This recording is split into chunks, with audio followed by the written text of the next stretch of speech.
Halo sahabat relik sejarah, hari ini kita akan bahas topik yang tegang dan penuh misteri, tapi juga sangat penting buat kita semua sebagai warga Indonesia.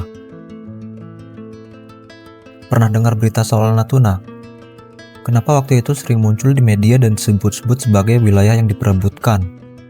Padahal kan, Natuna itu jelas-jelas milik Indonesia. Hari ini, kita akan bedah tuntas mengapa Indonesia nyaris kehilangan Natuna, dan apa yang sudah kita lakukan untuk mempertahankannya. Yuk langsung aja.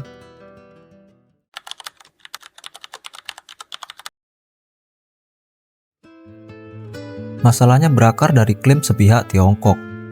Mereka punya yang namanya 9 garis putus-putus atau 9 dash line. Ini adalah garis khayalan yang mereka buat sendiri, yang mengklaim hampir 90% wilayah Laut Cina Selatan.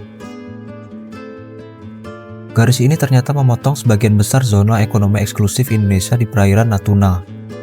Padahal, menurut Hukum Laut Internasional (UNCLOS) 1982, setiap negara punya hak berdaulat atas zona ekonomi eksklusifnya, yaitu wilayah sejauh 200 mil laut dari garis pantai. Klaim Tiongkok ini jelas-jelas tidak diakui oleh PBB dan banyak negara, termasuk Indonesia. Jadi, intinya, Tiongkok mengklaim wilayah tersebut berdasarkan hak historis yang mereka buat sendiri, sementara Indonesia berpegang teguh pada hukum internasional yang sah.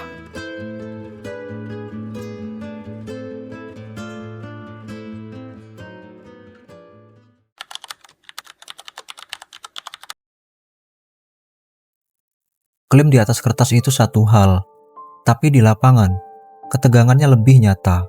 Ada beberapa insiden yang bikin panas. Salah satu yang paling terkenal terjadi pada tahun 2016.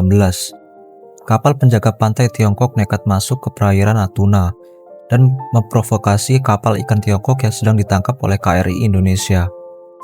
Mereka bahkan menabrak kapal itu. Pemerintah Indonesia merespon dengan tegas, menenggelamkan kapal-kapal ilegal dan mengirim Presiden Jokowi langsung ke Natuna untuk menunjukkan bahwa wilayah itu adalah milik kita. Kemudian, di tahun 2021, terjadi lagi ketegangan. Kali ini, kapal penjaga pantai Tiongkok menguntit kapal eksplorasi migas milik Indonesia di Blok Tuna. Tiongkok mendesak kita untuk menghentikan aktivitas itu, tapi Indonesia menolak. Kita memilih strategi yang lebih senyap namun efektif, yaitu fokus menyelesaikan pengoboran sampai selesai. Strategi ini berhasil, dan kita menunjukkan bahwa kedaulatan kita tidak bisa diganggu-gugat.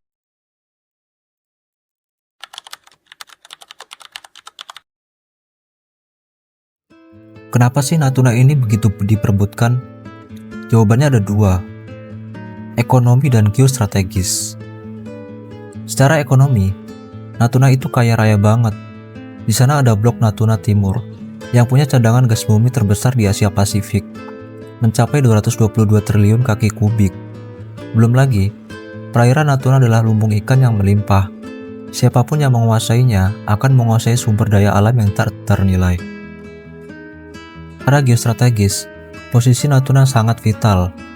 Ia berada di jalur pelayaran global yang sangat sibuk, menghubungkan Samudra Hindia dan Pasifik. Menguasai Natuna sama saja seperti menguasai salah satu gerbang maritim terpenting di dunia.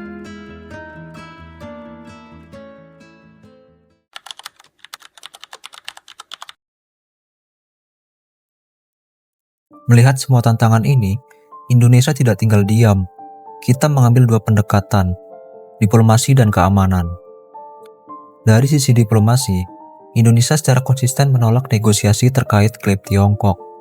Kita selalu menegaskan bahwa Natuna adalah kedaulatan mutlak Indonesia.